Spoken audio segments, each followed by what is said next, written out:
This is Harry Judd for Boxing Social at the O2, and I'm delighted to be joined by Shane Watson, Tommy Fletcher. What a superb knockout that was, mate. Yeah, I'm really proud of him. He was live on BT tonight, opened the show. Obviously going to have a big audience because it's a big card tonight, a big main event. And I know that his power is frightening, man. I'm not exaggerating when I say this, yeah? People will see it more in other fights, like moving forward. I think he is up there, pound for pound, potentially the biggest puncher in British boxing right now. He's poleaxing heavyweights and sparring all the time, poleaxing like high-level guys. And he just went in there against a guy who's never been dropped before, beat someone 2-0 in his last fight, drew against someone 6-0 before that. Like, this guy won't no mug, you know, he's come in to give it a good go. You saw that in the opening round, he came and gave it a little bit of a go and got caught with a massive shot, and I don't think there's many fighters in the world that would be able to recover from a shot like that.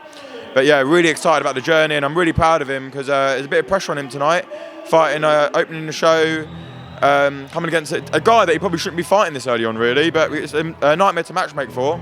But I'm over the moon for him, and I can't wait to get him out again early next year.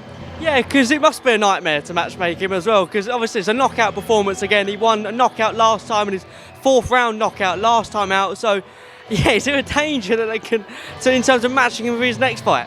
Of course, because the thing is, the people at this level, they've got like fights planned for the next 2 months, so like they don't want to they get knocked out, they might have lost 8 or 10 grand like out of like fighting like every week in the away corner.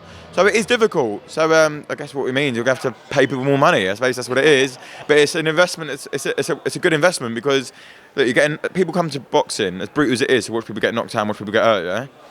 Like, if you're fighting Tommy Fletcher, there's a good chance that's going to happen. So, and that's what people want to watch. And that's a great way to open the show because there are 2 big shows on tonight.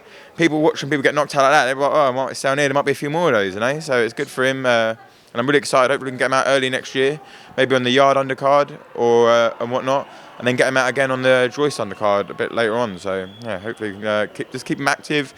Maybe hopefully get a few more rounds next time, and yeah, just build the record up, and then have some bigger fights down the line. Yeah, what type of titles are we looking at? Do you want us to go the traditional route, or do you want to sort of fast track him? You know, where's the route to those world titles later on? Yeah, he's only 20 years old. He'll have his first 6th rounder in his next fight.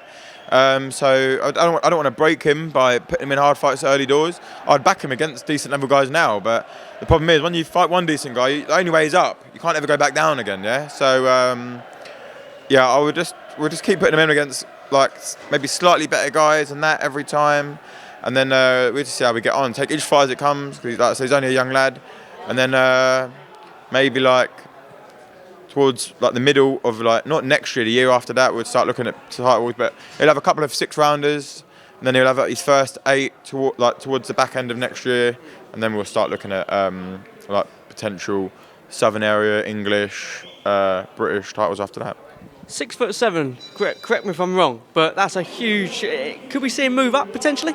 Oh, we will do eventually. Yeah. I mean, even now compared to his last fight, physically he's a lot bigger and a lot stronger. We have to keep putting the pounds up in the cruiserweight. So eventually he'll be a big heavyweight one day. Like he said, he's only 20 years old. Can you imagine what his man strength's going to be like when he actually comes through and becomes a big man? Like it's going to be crazy. Like it's frightening. That is Deontay Wilder style power as a cruiserweight. Like, I mean, Wilder's not far off cruiserweight himself, but. And I said he's 20 years old. Can you imagine what he's going to be punching like at 25, 26? It's going to be crazy. It's already frightening, but I can't wait. I'm really excited about it. Look, whilst I got you here as well, the Tyson Fury interview a few days ago regarding, if Usyk don't want no smoke, for example, Joyce could be in the running. Have you had any discussions in terms of that fight? No discussions really. Frank Warren and George and Queensberry are doing a great job with Joe. We're talking about a fight early next year against a top 15 ranked opponent in the WBO. It has to be to defend the interim. So it'll be a good level guy, because if you look at WBO rankings, there's actually no bad fighters in there. They're all solid fighters. I'd preferably like a southpaw for him, because I think if Fury beats Usyk, we could maybe get that on in the summer. So that would be a great fight for the fans as well.